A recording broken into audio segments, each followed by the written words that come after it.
نواسائے رسول امام حسین علیہ السلام کی شہادت کے بعد یزید کے سپاہی آل محمد کے خیام کو جلا دیتے ہیں،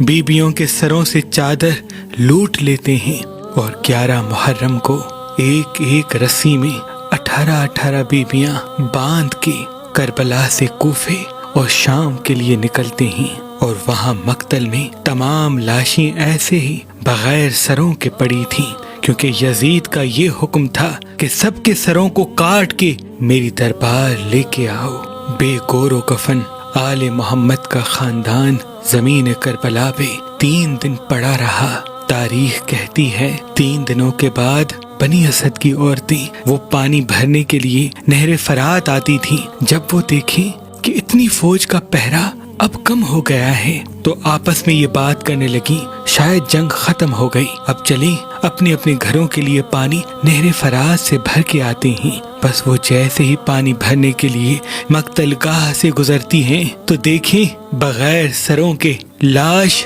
زمین کربلا پہ بکھرے ہوتے ہیں، جن میں بچے بھی ہوتے ہیں، بوڑھے بھی ہوتے ہیں۔ وہ دیکھ کے روتی ہیں کہ یہاں تو رسول اللہ کا خاندان مقیم تھا، یہ جلے ہوئے خیمے اور یہ بکھری ہوئی لاشیں یہ بتاتی ہیں شاید ان ظالموں نے رسول اللہ کے خاندان پہ بڑا ظلم کیا ہے۔ دوڑ کے اپنے اپنے گھروں کی طرف پلٹتی ہیں اور اپنے مردوں کے سامنے رو رو کے بیان کرتی ہیں کہ شاید تم لوگوں کا ضمیر مر چکا ہے، گھروں سے باہر نکل کے تو دیکھو، مقتل گاہ میں رسول اللہ کے خاندان کی لاشیں بکھری ہوئی ہیں۔ چلو 3 دن گزر گئے، ان کی لاشیں دفنا دیتے ہیں۔ ان کے مرد کہتے ہیں کیا تم کو معلوم نہیں کہ یزید کتنا بڑا ظالم ہے؟ جب اسے معلوم ہوگا کہ لاشیں کس نے دفنائیں تو پھر ہم پہ حملہ کرے گا۔ وہ عورتیں کہتی ہیں اللہ کا خوف کرو، یہ رسول کا خاندان تھا، اگر تم سے یہ کام نہیں ہوتا تو ہم عورتیں جاتی ہیں اور رسول اللہ کے خاندان کی قبریں بناتی ہیں۔